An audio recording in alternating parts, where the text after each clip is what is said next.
The ocean is one of the last unexplored areas of the planet, and when you consider that 71% of the Earth's surface is covered by ocean, and 95% of that ocean is unexplored, it's no wonder that mysterious discoveries are often being made deep beneath the waters.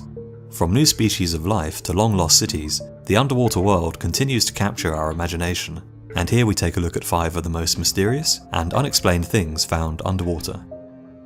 Number 5. The Baltic Sea Anomaly.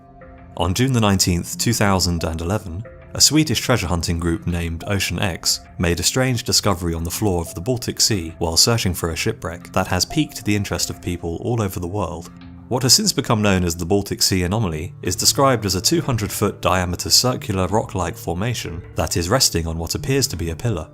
What sparked so much interest in the Baltic Sea Anomaly is its strange round shape, leading to speculation that it may be a crashed UFO. A later dive carried out by the Ocean X team raised more questions than it answered, however.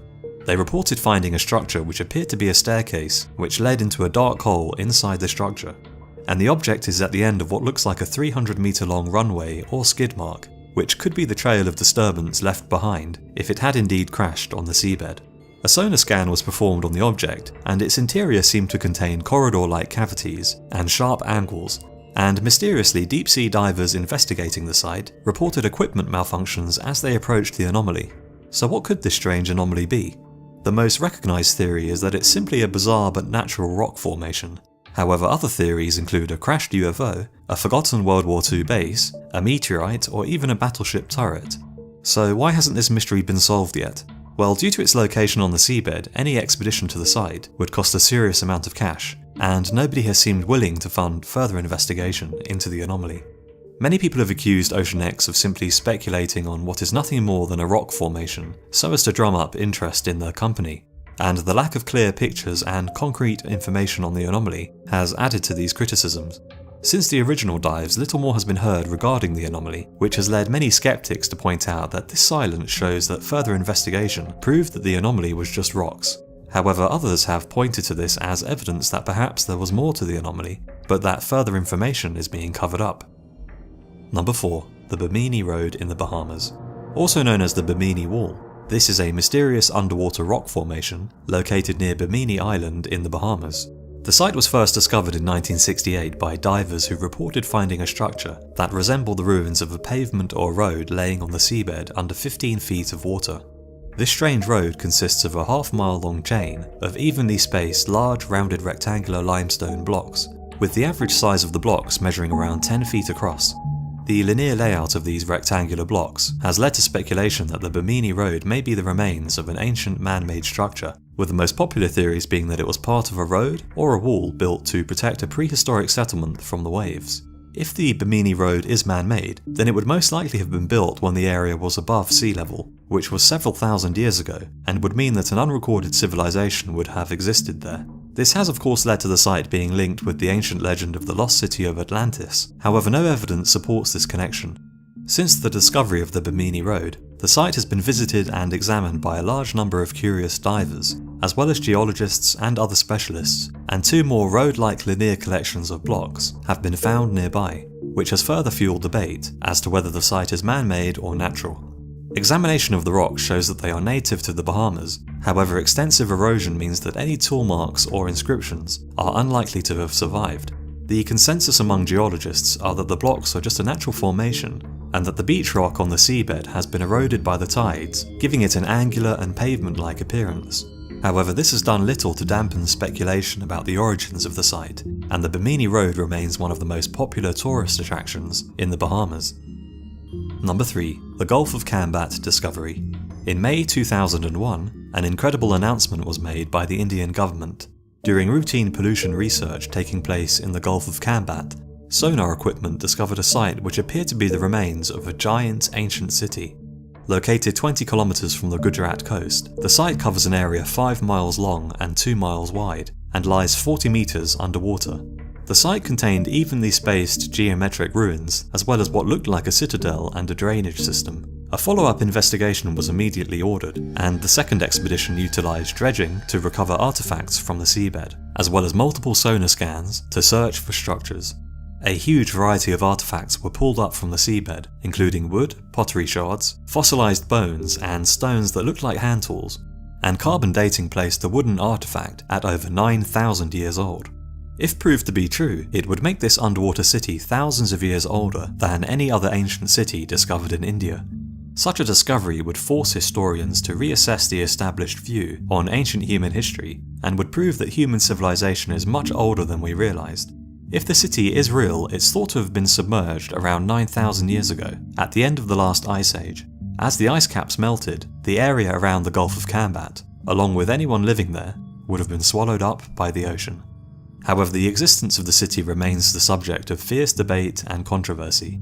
The wood that was carbon dated at 9,000 years old does not mean that it was part of an ancient city, as the sea level rises that took place at the end of the last ice age would have submerged entire forests in the region. Other researchers point out that the pottery shards may have also been transported to the site by strong tidal currents, and that because the entire region is unstable and prone to earthquakes, any artifacts discovered at the site may have originated elsewhere.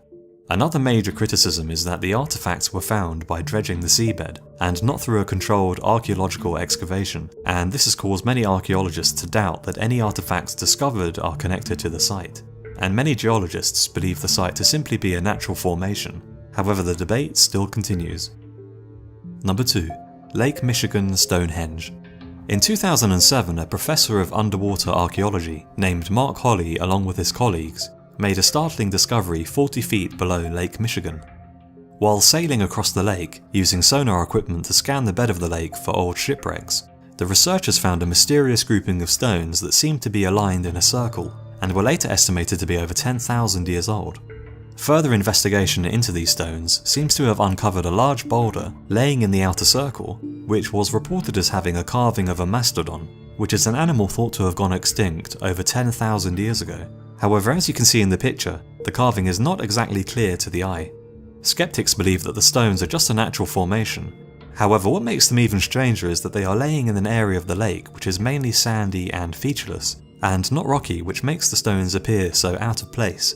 If the circle of stones is a natural feature, the question remains, how did the stones get there? The area around Lake Michigan is thought to have had a human presence for the last 25,000 years, so did these prehistoric humans really have the ability to create this stone formation? Unfortunately, the site is difficult to verify. In a controversial move, Mark Holley has kept its exact location a secret in order to satisfy the local Native American community, who do not want to see the area become overrun with visitors. This has of course cast doubt on the find, and led to accusations that the stone formation is just a hoax. So at the moment the only evidence for the find is that which was presented by its discoverers. However, if the structure was authenticated, it would not be alone. Other stone circles and petroglyphs have been discovered in the Great Lakes, and other similar underwater structures have been found all over the world, and there are thought to be at least 100 cities at the bottom of the Mediterranean Sea alone. But it's the potential age of the stone circle which makes this find spectacular and has given it the title of being America's Stonehenge. Number 1. The Yonaguni Monument. Located off the coast of the island of Yonaguni in Japan, these mysterious underwater rock formations have been the subject of controversy ever since their discovery in 1987.